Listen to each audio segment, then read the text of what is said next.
para ensinar educação física. Possibilidades de intervenção na escola. Soraya Dárido e Souza Júnior. Introdução. A educação física insere o aluno na cultura corporal do movimento. Ele aprende e usa em benefício próprio, exercendo criticamente a cidadania e a qualidade de vida. A prática da educação física está muito mais do que voltada ao gesto motor correto. Está ligada ao refletir, problematizar, relacionar, analisar com seus alunos as amplas manifestações de cultura corporal. Desta forma que os alunos compreendam os sentidos impregnados à prática. Após o período formal de aula, na escola, os alunos deveriam manter a prática esportiva sem o auxílio do especialista, fora da escola ou fora das aulas de educação física. Assim será possível ao aluno demonstrar autonomia na elaboração da atividade corporal, bem como a capacidade para discutir e modificar as regras, reunindo elementos de várias manifestações de movimentos, estabelecendo uma melhor utilização dos conhecimentos adquiridos sobre a cultura corporal. Os conteúdos da educação física escolar. As dimensões conceitual, procedimental e atitudinal. Conteúdos envolvem conceitos, ideias, fatos, processos, princípios, regras, habilidades. O que se deve saber é conceitual. O que se deve fazer é procedimental. E o que se deve ser, viver, atitudinal. Dimensão conceitual. Conhecer transformações que a sociedade já passou em relação à cultura corporal. Relacionar as necessidades dos dias atuais. Conhecer as mudanças pelas quais já passaram o esporte. Conhecer os modos corretos de execução de vários exercícios e práticas corporais cotidianas. Como pegar o objeto no chão, como sentar diante do computador. Dimensão procedimental. Vivenciar e adquirir alguns fundamentos do esporte. Vivenciar diferentes ritmos e movimentos relacionados à dança. Vivenciar situações de brincadeiras e jogos. Dimensão atitudinal. Valorizar patrimônio dos jogos e brincadeiras do seu contexto. Respeitar os adversários, colegas e resolver os problemas com atitudes de diálogo sem violência. Se dispor a participar de atividades em grupos, cooperando e interagindo. Reconhecer e valorizar atitudes não preconceituosas relacionadas a habilidades, sexo, religião e outras. Adotar o hábito de praticar atividades físicas, visando a inserção em estilo de vida ativo. Os conteúdos numa sala de aula se interligam.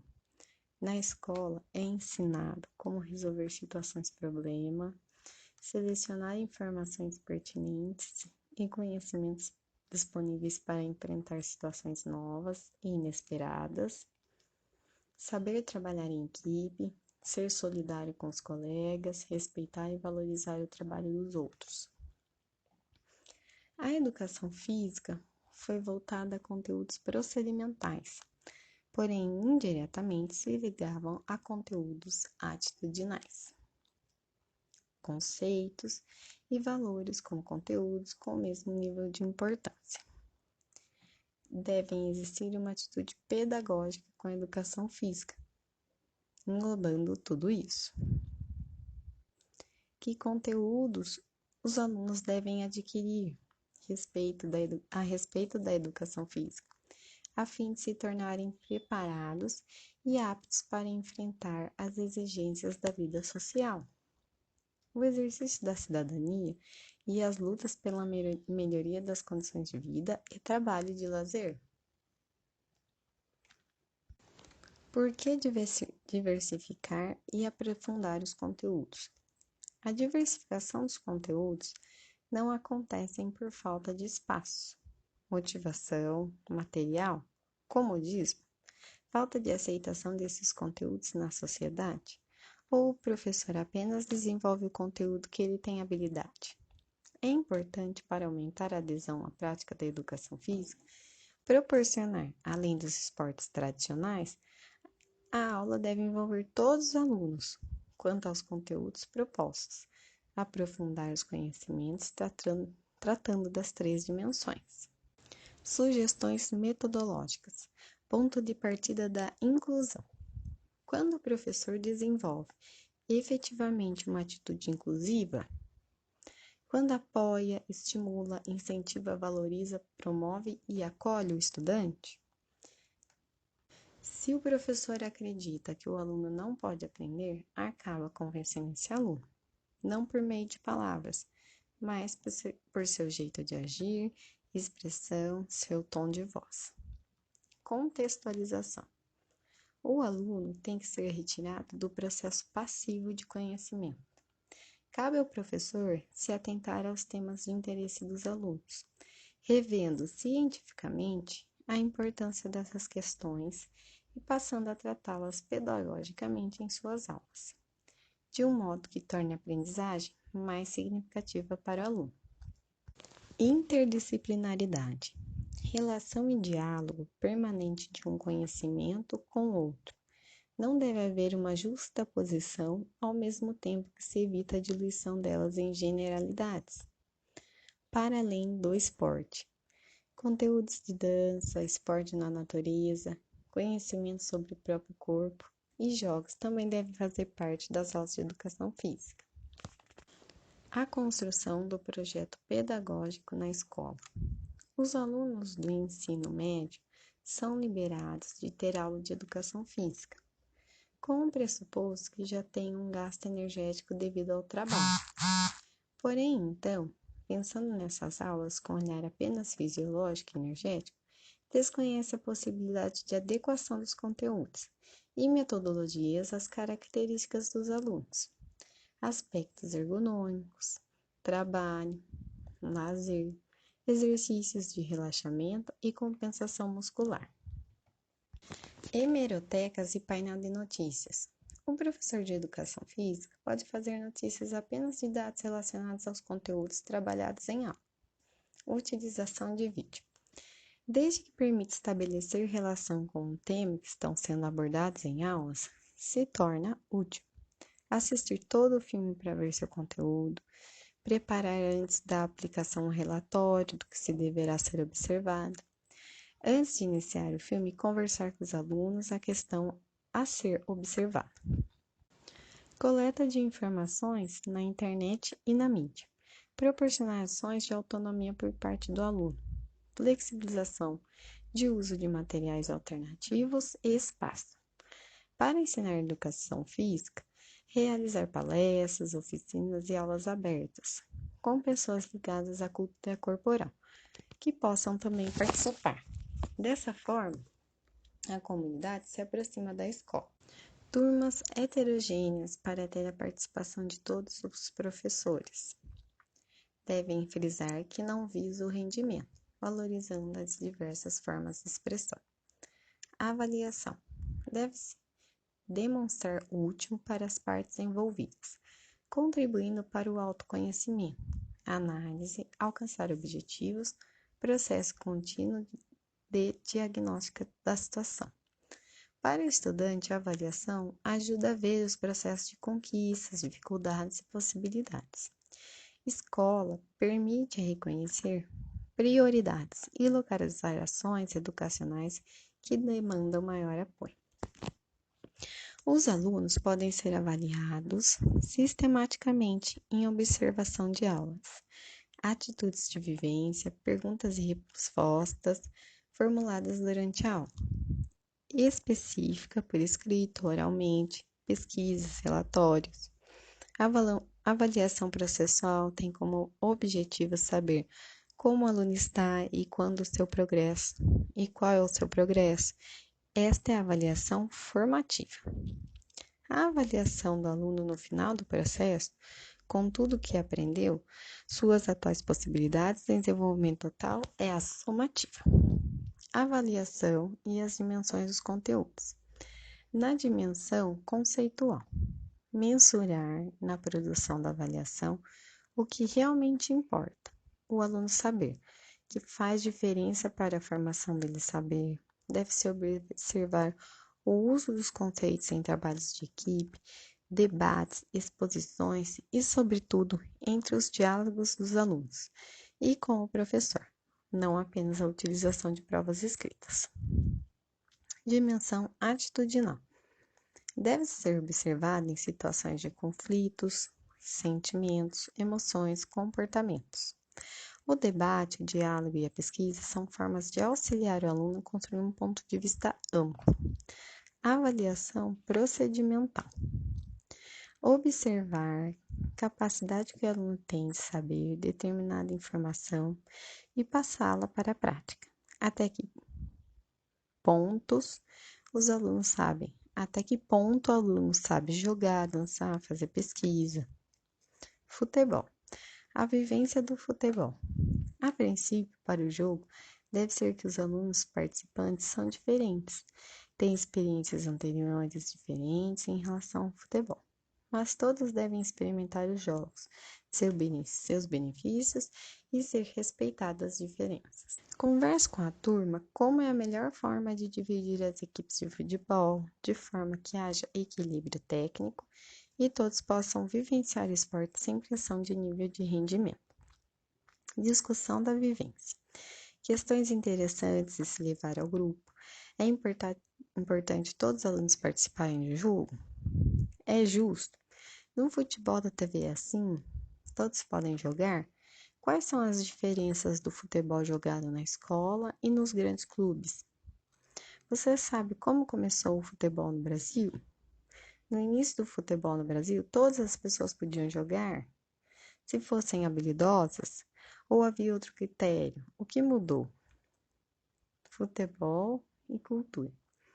Pode ser apresentado aos alunos músicas relacionadas ao esporte, poesia, pintura, textos de livros, tarefas para casa. Convide seus alunos a pesquisarem manifestações de cultura relacionadas ao futebol. Proponha que os alunos elaborem uma música, pintura, desenho, poesia, dança, alguma forma de expressão artística sobre o futebol. Proponha que desenvolva algum jogo vivenciado em aula com seus amigos, num ambiente fora o escolar, e nos conte a experiência em aula. Importância da aprendizagem nos termos técnicos do futebol. Primeiramente, é cognitivo, posteriormente, associativo. O praticante associa determinadas tarefas com respostas conhecidas. O último é a autonomia, já tem bastante prática. Jogos mistos e separados por sexo. Divida a turma em equipes mistas, inicialmente, e realize jogos em que todos possam participar na mesma proporção. Posteriormente, organize a turma em equipes masculinas e femininas.